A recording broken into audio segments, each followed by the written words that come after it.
Colossians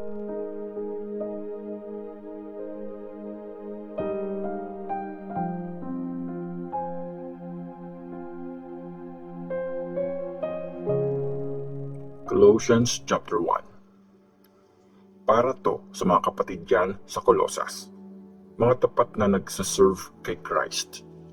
Kumusta kayo?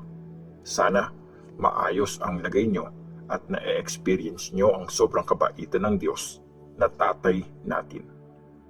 Galing to kay Paul, pinili ng Diyos para maging apostol ni Christ Jesus. Galing din to kay Timothy na kapatid natin. Ang prayer ng pasasalamat.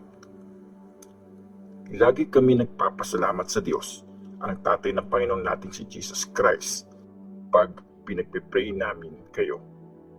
Nabalitaan kasi namin ang faith nyo kay Christ Jesus at ang pagmamahal nyo sa lahat ng mga pinili ng Diyos. Noong unang nakarating sa inyo ang magandang balita, narinig nyo ang tungkol sa pag-asa na ino-offer nito. Kaya nakabase ang faith nyo sa pag-asang may nakahanda para sa inyo sa langit. Patuloy na nadadagdagan ang mga nakakarinig ng magandang balita sa buong mundo at dumadami ang mga taong nabibless dahil dito. Sa ganitong paraan din kumalat ang magandang balita sa inyo. Simula pa nung una nyong nabalitaan ang tungkol sa sobrang kabaitan ng Diyos at nalaman nyo kung ano talaga ito. Natutunan nyo to kay Epaphras. Siya yung mahal naming co-worker na tapat na naglilingkod kay Christ para sa inyo. Kinuwento niya sa amin kung paano kayo tinulungan ng Espiritu na magmahal ng kapwa. Kaya mula pa nung araw na nabalitaan namin ang tungkol sa inyo, hindi kami tumigil sa pagpipray na ipakita sa inyo ng Diyos ang lahat ng gusto niyang gawin ninyo at maging matalino at marunong kayo sa tulong ng Espiritu. Pag nasa inyo na ang mga ito, kakayanin nyo nang mabuhay sa paraan na gusto ng Panginoon at lagi nyo nang magagawa kung ano ang nagpapasaya sa Kanya. Marami kayong magagawang mabubuting bagay at mas makikilala nyo pa ang Diyos. Pinagpipray namin na palakasin niya kayo sa tulong ng dakilang kapangyarihan niya para magkaroon kayo ng pasensya at makayanan nyo ang lahat ng bagay at maging masaya kayo nagpapasalamat sa Ama kasi ginawa niya kayong qualified na makishare sa pamanang hinanda ng Diyos para sa mga taong pinili niya na nasa liwanag. Nirescue tayo ng Diyos mula sa kapangyarihan ng kadiliman at dinala niya tayo ng ligtas sa kaharian ng mahal niyang anak. Dahil sa Kanya, kaya tayo pinalaya. Ibig sabihin, napatawad na ang mga kasalanan natin dahil sa dugo niya. Ang pagkatao at ang ginawa ni Christ. Si Christ ang image ng Diyos na hindi nakikita. Siya ang panganay na anak at higit siya sa lahat ng mga nilikha. Sa tulong niya, nilikha ng Diyos ang lahat ng bagay sa langit at sa lupa. Yung mga nakikita at hindi nakikita. Kasama na dito yung mga spiritual powers, mga naghahari, mga leaders, at mga authorities. Sa tulong ni Christ at para sa Kanya, create ng Diyos ang buong universe. Nauna si Christ sa lahat at dahil sa Kanya, nasa tamang ayos ang lahat ng bagay. Siya ang ulo ng church at ang church ang katawan niya.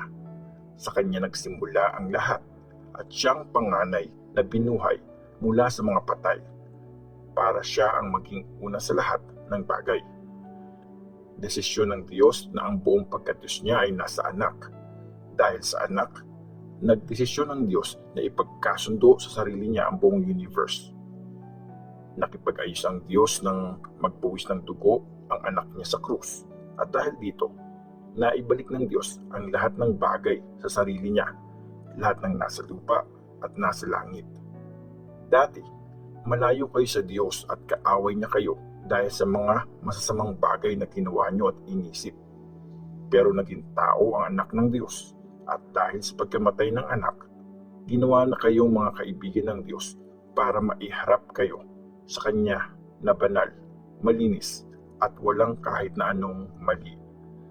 Dapat ituloy nyo lang ang pagiging matatag at matibay sa faith nyo. Huwag niyong hayaang matinag kayo at mawala ang pag-asang nakuha nyo nung narinig nyo ang magandang balita na nai-preach sa lahat dito sa mundo. Ako mismong si Paul ay naging lingkod ng mensaheng ito. Ang trabaho ni Paul bilang lingkod. Masaya ako sa kabila ng paghihirap ko para sa inyo kasi dahil sa hirap na nararamdaman ng katawan ko, na itutuloy ko ang paghihirap ni Christ para sa katawan niya. At yun ang church. Naging servant ako ng church nung piliin ako ng Diyos para i-preach ng buong buo ang mensahe niya sa inyo. Ito ang sikreto na tinago sa mahabang panahon at maraming generations, pero ni-reveal ngayon sa mga pinili ng Diyos. Gusto ng Diyos na malaman niyong mga Gentiles kung gaano kayaman ang kaluwalhatian ng sikretong ito na para sa inyo. Nasa inyo si Christ, yan ang sikreto, at siya ang pag-asa niyo para makashare sa glory ng Diyos. Ito ang reason kaya namin pinipreach si Christ sa lahat ng tao. Binawarningan at tinuturuan namin sila gamit ang lahat ng karunungan para pag pinresent namin sila, matured na sila kasi nakipag-isa na sila kay Christ. Dahil dito, nagtatrabaho ako at nagpapakahirap.